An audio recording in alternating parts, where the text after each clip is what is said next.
For more on today's hearing, we're joined now by Denver Riggleman, a former Republican congressman from Virginia who served as a senior technical advisor to the committee until April. He's also the author of the book, The Breach, The Untold Story of the Investigation into January 6th.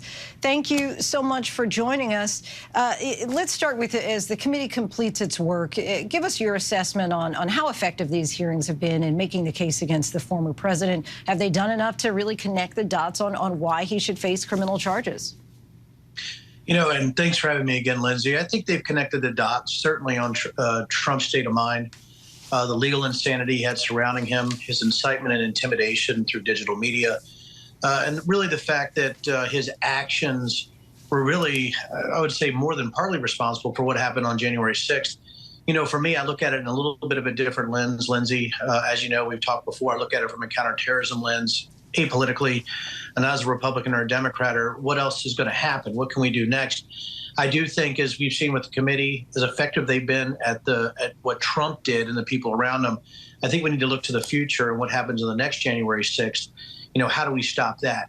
So although this report is going to be sort of managed by the gold team, which was looking at Trump and his associates, I think the other teams, the red, blue, purple, and green, the teams looking at other facets of this might be more important for the future when you look at the data that they have. So we look at follow the money, when you look at online radicalization, when you look at foreign, interference in our elections and amplification of digital madness, you're right, in those type of things. And you look at the day of the command and control with Proud Boys, Oath Keepers, and other right-wing extremist groups.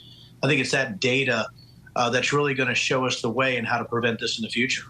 You did raise some concerns in your book about leads that may not have been followed or work that still needed to be done. Is there anywhere where you feel that the committee has fallen short? You know, it's tough because they have such a hard job of prioritizing the tasks based on their limited authorities. And that's what I've been trying to explain to people, is that data is the superhero that we can rely on in a lot of these.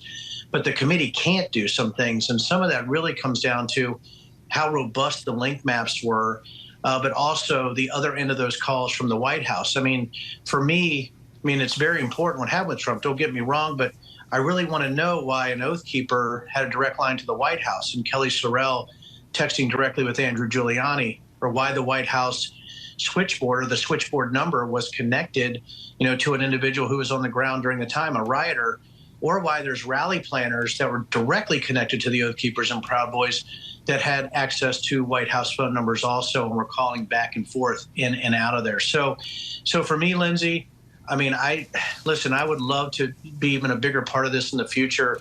I'd love to be behind the door in the DOJ, but we have so much data on call records and texts and things like that that I really believe another year of parsing through that data maybe would give us a better look at what could happen in the future and how they conducted their operations. As I've said already, you're a former Republican congressman. The committee today referred multiple Republicans to the House Ethics Committee over failure to comply with lawful subpoenas. But with Republicans taking over the House, is there any chance for accountability there? No. Yeah. No, I know Lizzie's not the answer, but no, the only accountability is for the voters, to see that a lot of these individuals live their life, whether they believe it or not, to get elected based on fantasy, based on this sort of surreal look at how the world doesn't work.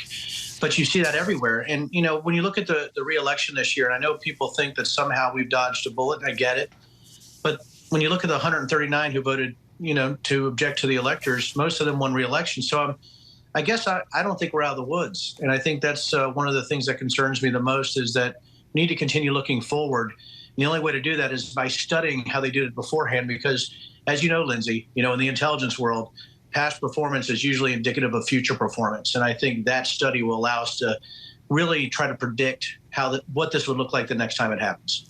Former GOP congressman and former committee advisor Denver Riggleman, we thank you so much for your time tonight. Appreciate it as always. Thanks, Lindsay. Hi, everyone. George Stephanopoulos here. Thanks for checking out the ABC News YouTube channel. If you'd like to get more videos, show highlights, and watch live event coverage, click on the right over here to subscribe to our channel. And don't forget to download the ABC News app for breaking news alerts. Thanks for watching.